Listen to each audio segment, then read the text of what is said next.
Ubwo twageraga ku biro bishinzwe serivisi z'ubutaka mu karere ka Gasabo, twahasanze abaturage benshi bafite ibibazo bitandukanye bishingiye ku butaka, birimo guhinduza ibyangombwa hagati y'ugura n'ugurisha ubutaka, gusaba ibyemezo byo kubaka n'ibindi. Icyaba abaturage binubira cyane ni ukumara igihe kirekire basiragira ku byangombwa by'ubutaka. Ni ikibazo kigendanye n'ibyemezo by'ubutaka mu karere ka Gasabo, ahantu twimye ibyangombwa bavuga ko tutuye mu gishanga, kandi bamwe bakaba barabibonye abandi bakaba batari kubibona. Ngiye nazanye icyangombwa nje guhinduza kiva ku buhinzi kugira ngo kijye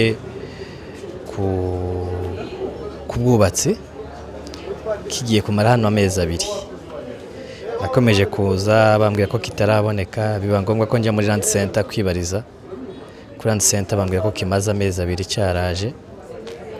Nako ibyumweru 2, ejo ngeze hano ndababwira ko bambwiye ko cyaje, baragenda baragishaka kiraboneka. Ngiye kugisinyira barambwira ko uwo cyanditseho atari yewe ari ugomba kuza kugifata, barambwira ngo muzane mu gitondo abari ugifata.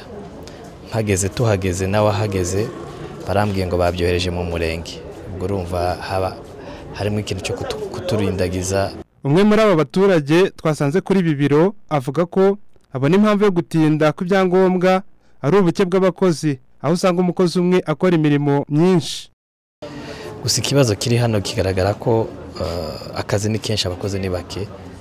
Bakagombye kugira ukuntu ibibazo bijyanye bigira umuntu umwe ubishingwa. Harabaza barabuza amadosiye, ugasanga bigiye hamwe n'abashaka za titre, ugasanga biri hamwe n'abashaka guhinduza, ugasanga biri gukora umukozi umwe 2. Umuyobozi ukuriye ibiro by'ubutaka mu karere ka Gasabo, Hakizimana Thomas, avuga ko mu rwego rwo kwihutisha serivisi z'itangwa ry'ibyangombwa by'ubutaka, akarere ka Gasabo kafashe ingamba zo gushyira abakozi babishinzwe mu mirenge no mu tugari.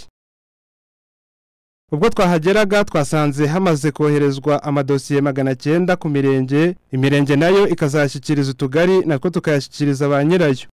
Hari abakozi bashinzwe iby'imiturire n'ubutaka mu mirenge. Nk'uyu munsi batwaye ibyangombwa birenga 900 by'abaturage, bagiye kubiha ababishinzwe mu tugari nabo babitanga. Hanyuma icyo tugiye gukurikiza no kohereza ama SMS kugira ngo muzajye gufata ibyangombwa ku biro by'utugari ubutaka bwanyu buherereye. Ibyo iyo ni imwe mu ngamba yo gutuma abantu batazana inshuro nyinshi, kuko nkuko bivuze abantu 900 niyo baza mu cyumweru kugira ngo uzagende ubahereza icyangombwa buri wese ntabwo byakorohera. Kwa gatatu w'iki cyumweru ubwo umuyobozi w'umujyi wa Kigali Fidel Ndayisaba yakiraga ibibazo by'abaturage bijyanye n'imitangire ya serivisi z'ubutaka, yabwiye abanyamakuru ko umujyi wa Kigali ufite ingamba zo gukata amafaranga ku mushahara w'umukozi watanze serivisi mbi. Bimaze kugaragara ko imitangire mibi ya serivisi itera igihombo gikomeye, bityo ubukungu bw'igihugu n'iterambere muri rusange bikadindira. Dona Iyamuremye, Televiziyo y'u Rwanda.